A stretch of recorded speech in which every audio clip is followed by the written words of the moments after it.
The name's John Morley, private detective, and today is a momentous day.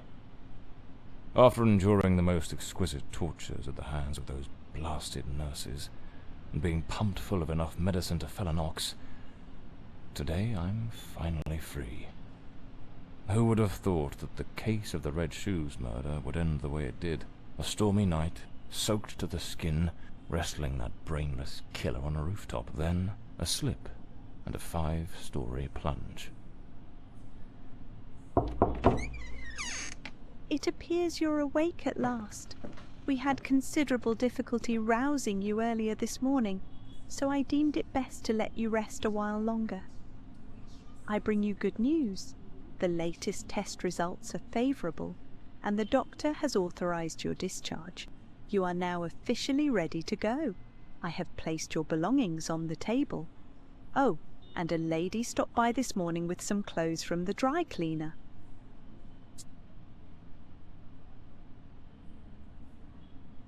A woman brought my clothes from the dry cleaner. Was it Penny? I couldn't say. She arrived quite early, before my shift began. I've placed the garments in the wardrobe to keep them from getting wrinkled. My belongings?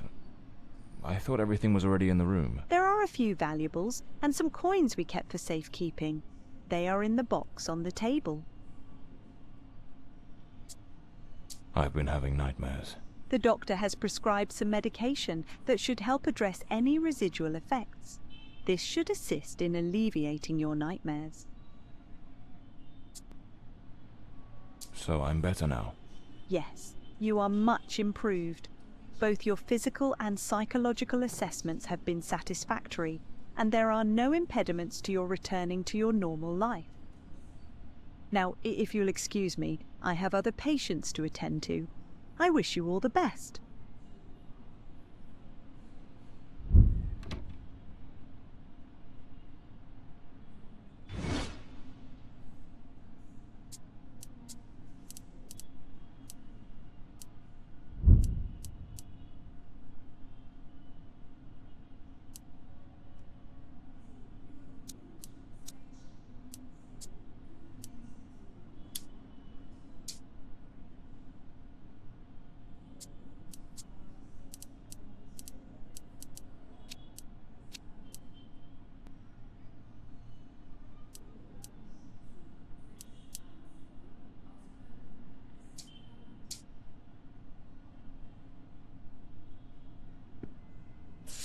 That's me, the Bloodhound Morley. Story of my life. Nearly broke.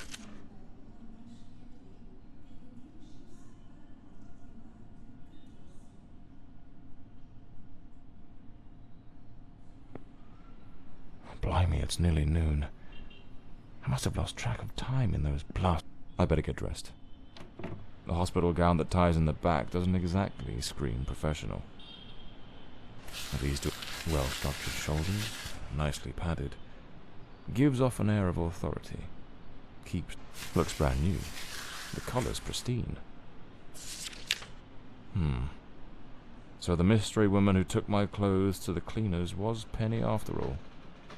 Seems she's still got a soft spot for me. Could there be a chance I might win her over? I usually use the Windsor knot. I should get myself a pair of derbies, or brogues. They're much more comfortable. Besides, if I slipped, it was because of those damned hard soles. There's notes from Penny, my secretary. She must have left it here a few days ago while I was still under observation.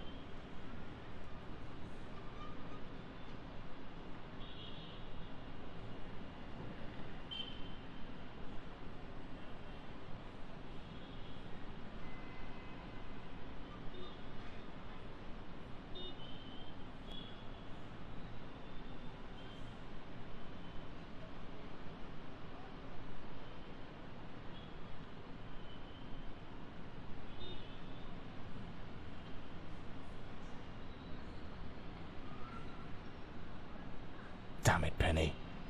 I don't blame her, though. I'm a right mess. I've managed to lose the only two things that kept me grounded. Her sound advice, always spot on, and the faint hope that she might dump Peter and give me a chance. Rainy and overcast. Typical London weather.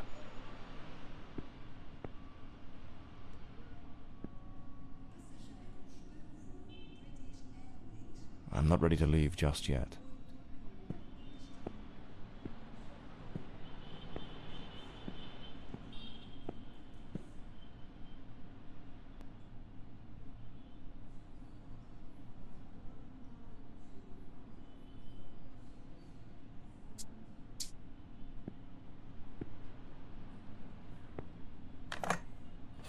Blimey, what a fool I took onto that rain-soaked pavement. And to top it off, with that downpour, I ruined my best suit. But, well, that's all water under the bridge now, quite literally.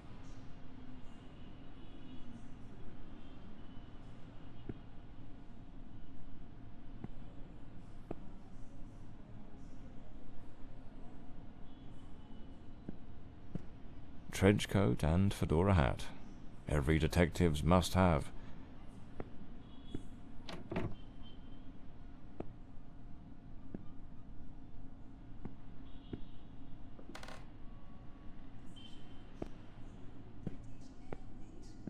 I'd better hurry up. Just like Penny says in her note, I might have a new client this afternoon.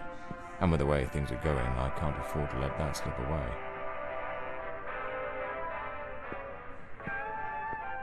All right, let's get moving. Today's the first day of the rest of my life.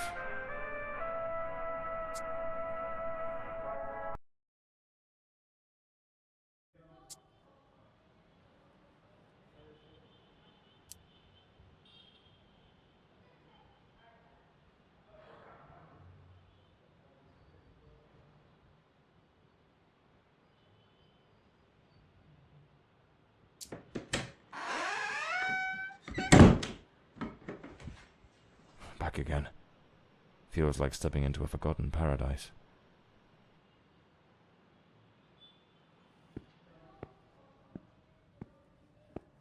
Everything has got that same old charm, and yet feels oddly new.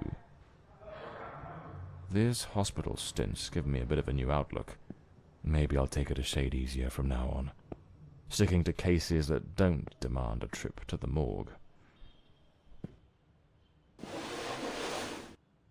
Here they are, Penny's keys, just like it says in her note.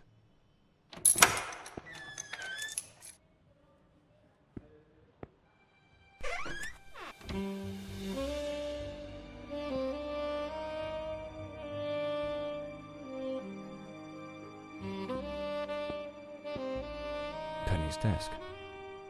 I ought to give her a ring and try to sweet-talk her into coming back. So this is Peter. That smug grin's got "Punch Me" written all over it. The case of the Red Shoes murder. One of the most complicated I've faced. Finally. Case closed. The murder weapon from the cadaver collector case. Nasty business, that one.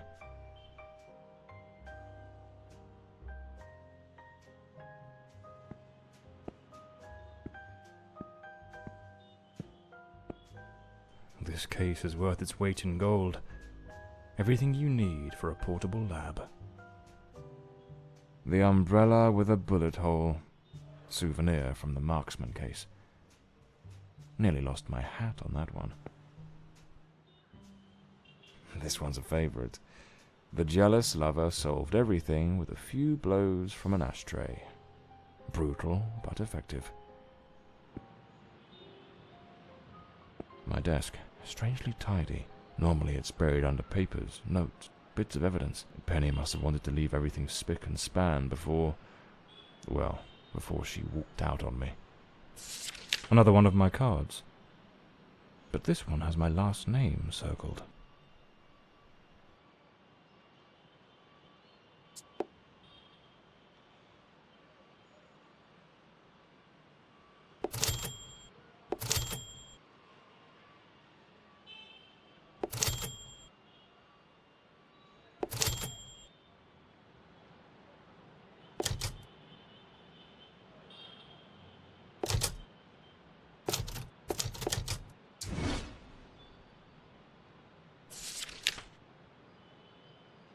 the drawer.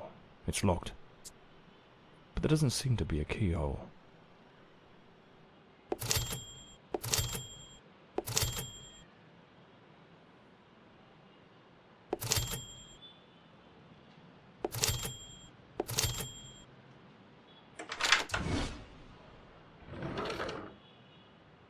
The Scarlet Page. I trust Penny didn't go snooping through my things while I was away. Oh, my apologies, madam. I didn't hear you come in. I was a bit distracted. Good afternoon, Mr. Morley.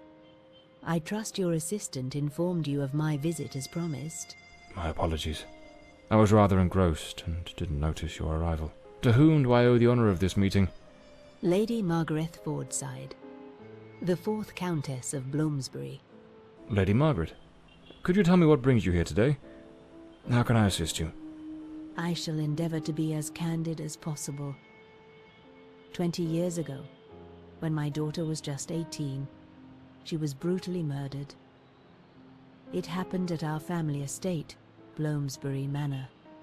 Someone slipped into the house unnoticed, and upon reaching her room, delivered 5 fatal stab wounds to her chest, lungs, and heart.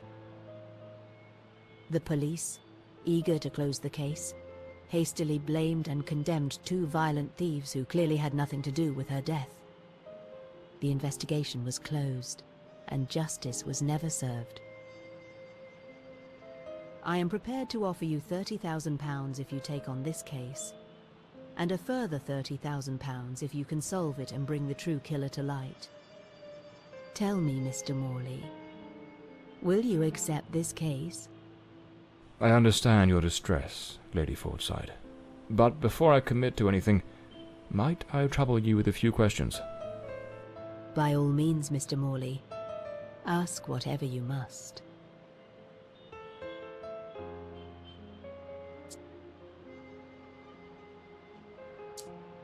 A case that's been cold for 20 years.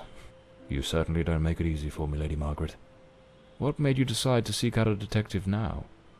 For over 2 decades, I've fought tirelessly to have the case reopened, to prove that the real murderer escaped justice. But all in vain. Neither solicitors nor well-meaning police friends, nor even journalists hungry for a dark story have managed to uncover anything. Then one day, I read about your success in solving the case of the Red Shoes killer.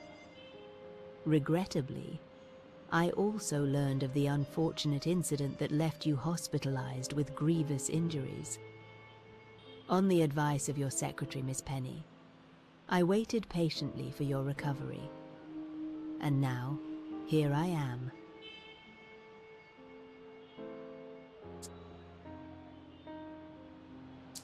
Tell me about Bloomsbury Manor. Do you still reside there? After Elodie's death, I abandoned the estate. I couldn't bear to remain there, to live within those walls. Even now, when I visit the manor, it still feels as though I can hear her footsteps echoing through the halls, her voice humming that old melody, the delusions of an old woman who has mourned her daughter for far too long, Mr. Morley. No mother should ever have to bury her child. Should you accept the case, Bloomsbury Manor would likely be the best place to begin the investigation. I shall not impede your work, as I now reside at Bedford Square, in the heart of the city.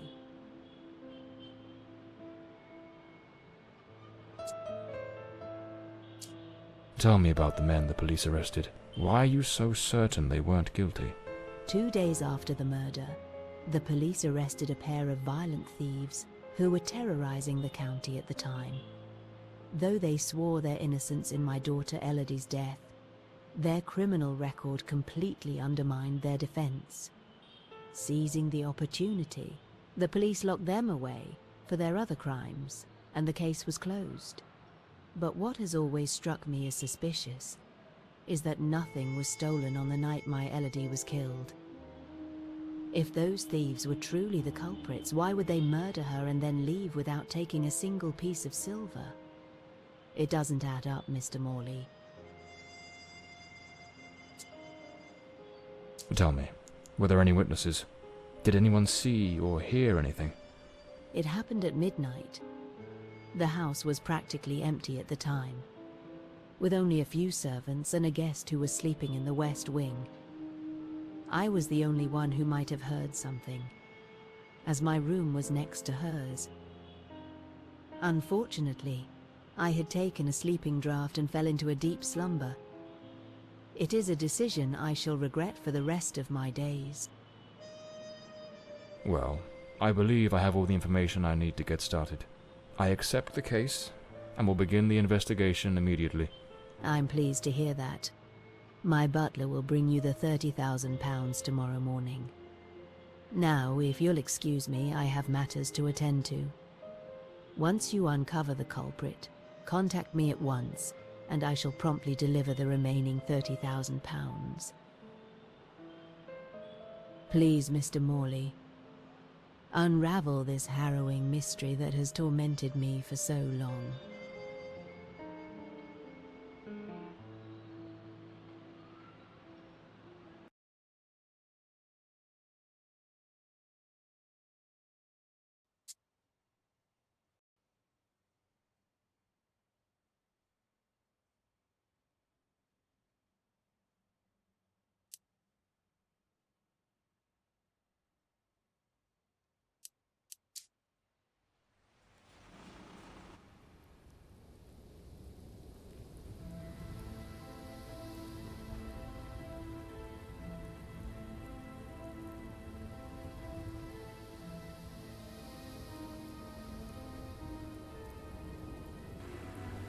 As I made my way through the dense forest path, a haunting silence enveloped the air.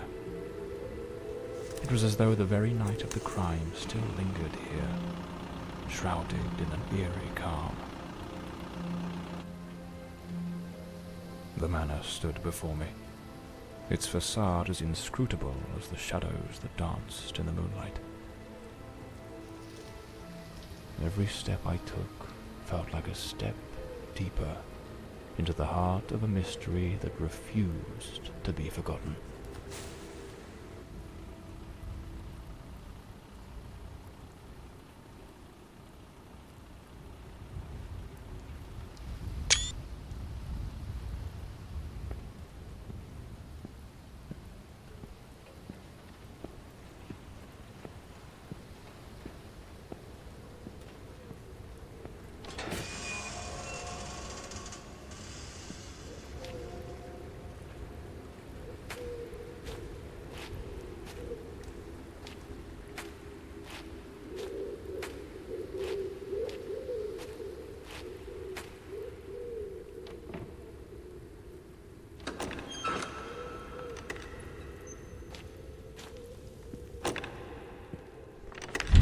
Not a sound.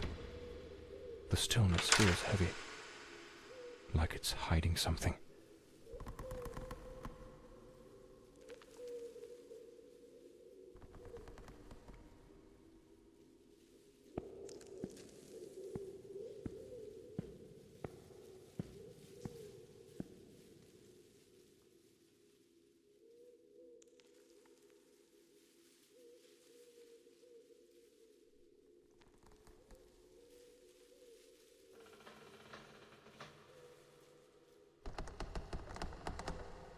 It seems Elodie had a passion for art, but her style wasn't exactly well received. Disturbing from the looks of it. This painting, it's rather grim. There's something deeply unsettling about it, almost like it carries a shadow of its own.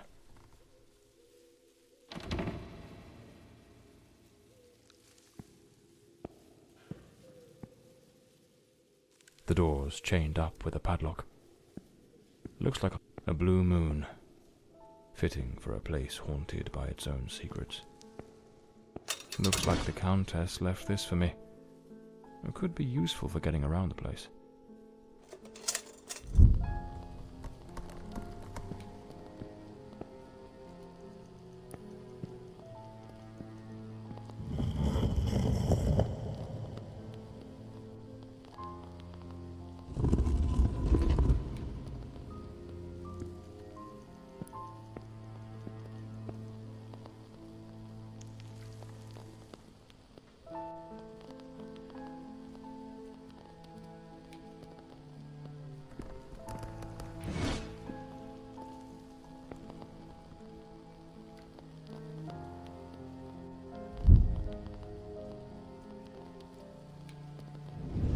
So, the housekeeper left a note for the Countess, asking her to meet here on the day of the murder. I wonder what truly happened during that encounter. Very well. Let's piece the events together, step by step.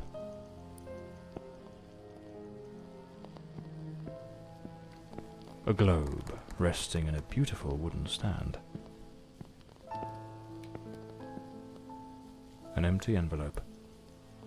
Did that lipstick stains? Same shade the Countess wore when she visited my office. The housekeeper's cup is still here. Tea spilled across the table. She never got to drink it. Looks like someone arranged tea in the library that day.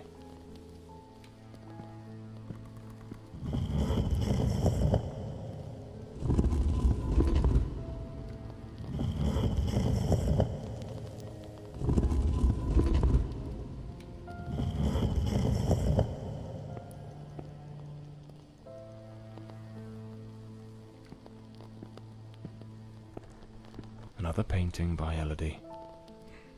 There's something deeply disturbing about her work.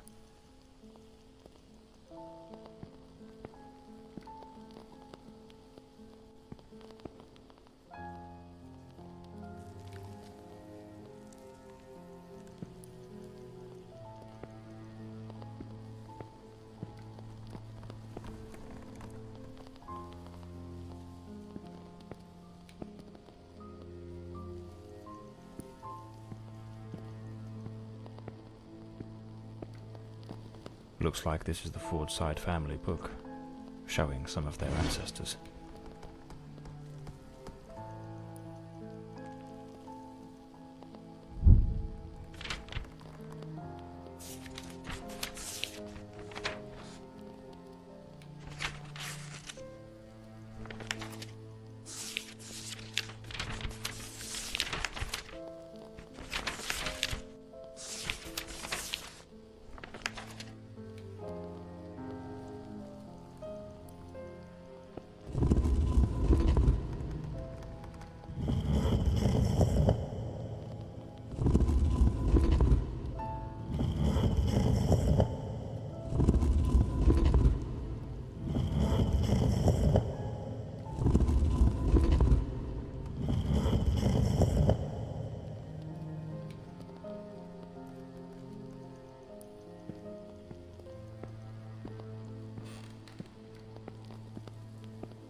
The Fordside family crest, a rampant dragon, a time-honoured symbol across European heraldry, particularly among the English and the Welsh.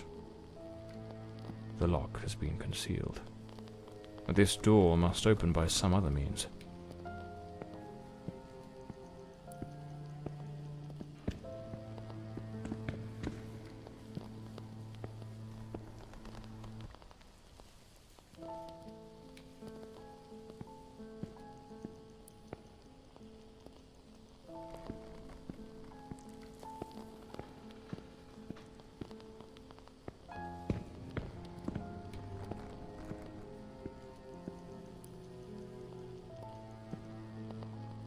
It seems Lord Fordside was a renowned sculptor, though his works were somewhat sinister.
This must have been some sort of private study for the Countess. Elodie was committed to a psychiatric facility, but she supposedly recovered from whatever ailed her.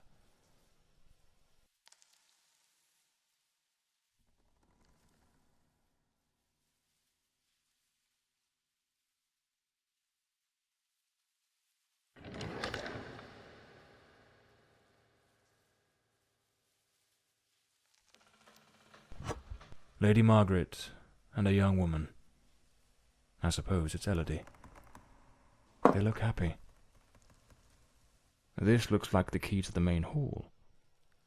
Could be my way into the heart of the house.